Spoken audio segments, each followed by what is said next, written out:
Yeah, we at NASA use an infinite amount of management models and how we work things, and you see a big variation in people's success, which is very much tied to the organization model, but mostly how people are delegated authority and responsibility.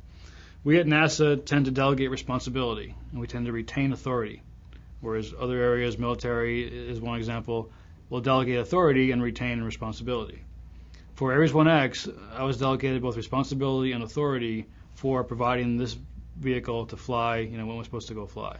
And we by doing that, by giving me the authority to make the decisions at my level, we were able to make decisions very quickly. We didn't need to go through and just ask everyone and their brother and sister whether it was the right thing to go do. We said, we're making the decision today, and we're pressing on.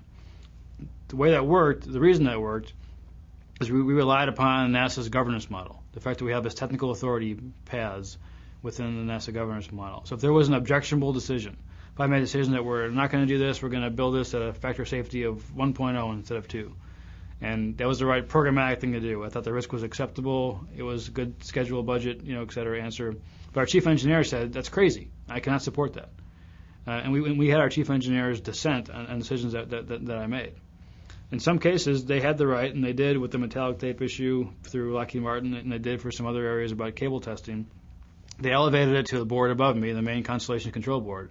So this is one that I just can't live with. We need a hearing. We basically need an appeals route to go through.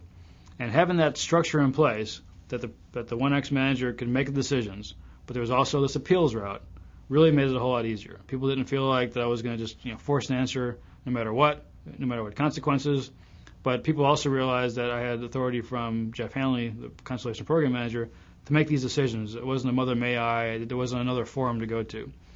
You see other implementations where the project manager can make these decisions and then go back to the level above him and just kind of status or say, okay, here's what I did, looking for concurrence. Once you do that, you're basically just cutting your hands off. There's nothing you can really do.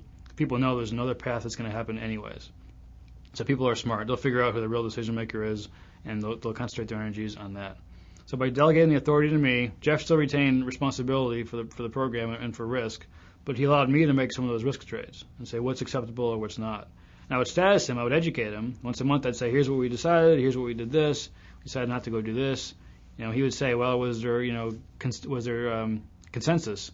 And sometimes I'd say yes, sometimes I'd say no. There was not complete consensus. We had so and so and so and so disagree, but they were able to live with the decision, and we pressed on.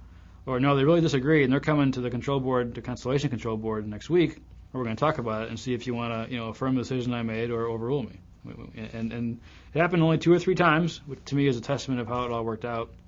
And once or twice he did overrule the decision I made, and we pressed on. And a couple times he affirmed the decision I made and pressed on. So authority of the project manager is key.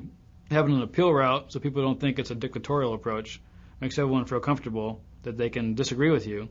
And if you still don't listen to them or don't understand and say, no, I'm going to do this anyways, that they can do something about it if they think it's worthwhile. The good part of that is that it did give us that autonomy. The not so good part of it is we reviewed at times by the mainline team as being out on an island, out doing our own thing, and that we were getting too far away from the mainline vehicle. So if there's a lesson in that, the next time we do a test flight, obviously the next test bird will look more like the mainline vehicle. It will have to, right? Or it would be a worthless test. We'll have potentially a 5-segment booster. We may have a more active upper stage. We may have more mainline vehicle avionics. So what that means is we can't be as far out on that island the next time. We've got to be more aligned with the mainline program. That's good, but then it gets back on the other thing that helped us on 1X where we had a lot of autonomy. So as we do more test flights and become closer to an Ares 1 configuration, we lose the autonomy, but we get closer in with the mainline. I think the program manager gave our mission manager all that responsibility and authority. There were very, very few occasions, I can probably only think of 2 or 3, where the independent technical authority would come through and question our mission manager's responsibility and authority. And that's good. You do have that appeal route, and I'm glad we have that. But what that sets the bit for everybody else is they know when they go to the mission manager, they're going to get the decision, unless it is just such an anathema to people that they can't live with that. So that worked out perfectly for us. So that's a big one. You give the people, each of the IPT guys as well as the mission manager, you give them the responsibility and the authority within the scope of their job to go get that done. And when you do that, you see brand new rockets being designed, built, and launched within 3.5 years versus 6 to 10 years.